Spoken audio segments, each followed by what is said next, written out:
এই খাবারটা যদি আপনার প্রেমিক হতো তাহলে কি আপনি এটাতে ইনভেস্ট করতেন? আমি এই খাবারটা দিয়ে প্রেমিক হতো তাহলে ইনভেস্ট করা।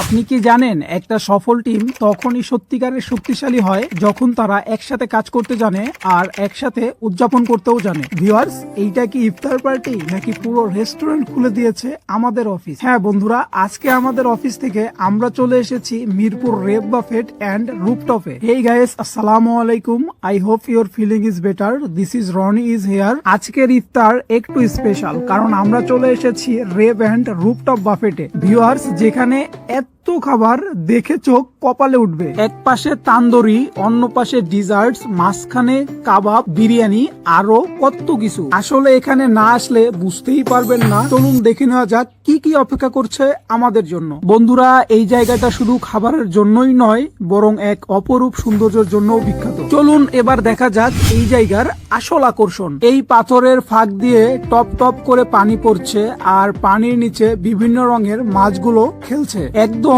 স্বপ্নের মতো একটা পরিবেশ। শুধু খাবার নয়, ইফতারের সঙ্গে যখন এমন পরিবেশ মেলে তখন সেটাই হয়ে যায় এক অবিস্মরণীয় মুহূর্ত। আচ্ছা, এবার ফিরে আসি আমাদের মূল পর্বে।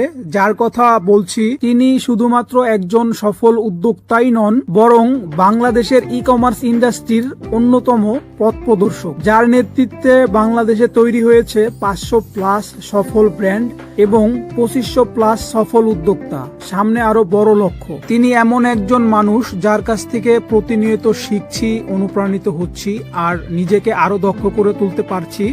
আমার আইডল স্টেপ আপের ফাউন্ডার ফাহমিদ আল নাইম স্যার। 22,000 স্কয়ার ফিটের একটা ফুল অফিস যেখানে আপনারা 100 মানুষ কাজ করেন। আমি স্বপ্ন দেখি যে এরকম একটা অফিস না, এরকম 100টা অফিস আমাদের হবে। স্টেপ আপের এরকম 100 অফিস হবে ইনশাআল্লাহ। তার সম্পূর্ণ বক্তব্য দেখতে চাইলে আমাদের স্টেপ আপ পেজ ঘুরে আসতে পারেন। হ্যাশট্যাগে মেনশন দেওয়া আছে। ইফতারের মুহূর্ত চলে এসেছে, চলুন খাবারের দিকে এগিয়ে যাই। মোটামুটি আমার ইফতার শেষ, কিন্তু ভাই সত্যি বলতে এত খাবারের ভিড়ে আমি আসলে হারিয়ে গেছি। প্লেট ভরাইছি, মনও ভরাইছি, কিন্তু পেট বেশি খেতে পারলাম না গায়েস। আসলে একটা ভালো ইফতার মানে শুধু পেট ভরা না, মনও ভরা, যেটা আমার ভরছে। রোজা ছিলাম, হয়তো এই জন্য বেশি খেতে পারিনি, কিন্তু অন্যদের প্লেট দেখে মনে হচ্ছে আমার মতো সবার অবস্থা হয়নি। অন্যদের মুখ দেখে তো বোঝাই যাচ্ছে এই খাবারগুলো মিস করলে জীবনটাই মিস। চলুন বন্ধুরা, দেখি তারা কেমন খাবার এনজয় করলো। আচ্ছা আপু, এই খাবারটিতে আপনি 10-এর মধ্যে কত নম্বর দিবেন? 8.5। এই খাবারের স্বাদ কি আপনার এক্সকে ভুলাই দিতে পারে? মেইন কোর্স জানি না, বাট ডেজার্ট গুলো এক্সকে ভুলাই দিতে পারে। আচ্ছা আপু, এই খাবারটা যদি আপনার প্রেমিক হতো তাহলে কি আপনি এতে ইনভেস্ট করতেন? না, একদমই না। একদমই না, তাতে কখনো ইনভেস্ট করতাম না।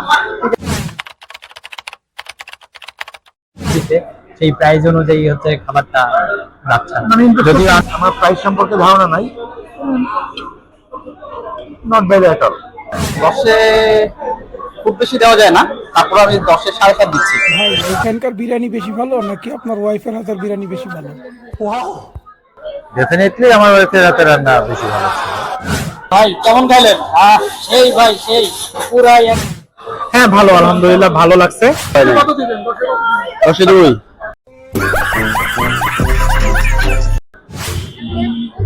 যদি প্রেমিক হতো তাহলে ইনভেস্ট করার চান্স 50-50, কারণ খুবই এক্সপেন্সিভ।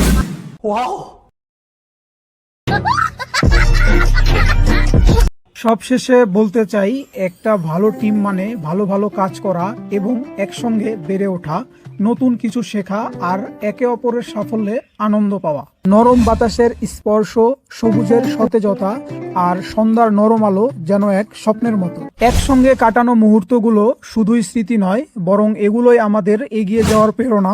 একটা টিম মানে শুধু কাজের জায়গায় নয়, এটা একটা পরিবার যেখানে সবার স্বপ্ন একসাথে বেড়ে ওঠে। সফলতা শুধুই গন্তব্য নয়, পথ চলাটাই আসল। আর সেই পথ চলায় আরো সুন্দর হয় যখন পাশে থাকে একদল উদ্যমী মানুষ। প্রতিদিন নতুন কিছু শেখার আগ্রহ, আরো ভালো কিছু করার ইচ্ছাই আমাদের পথ চলার আসল শক্তি। একটা প্রতিষ্ঠান গড়ে ওঠে শুধু কাজ দিয়ে নয়, বরং মানুষ দিয়ে। একটা টিম তখনই সেরা হয় যখন প্রত্যেকটি মানুষ একসাথে এগিয়ে যায়, একসাথে শিখতে শেখে আর একসাথে স্বপ্ন দেখে। আজকের এই মুহূর্তগুলো আমাদের আগামী দিনের আরো বড় স্বপ্ন দেখাতে শিখিয়েছে।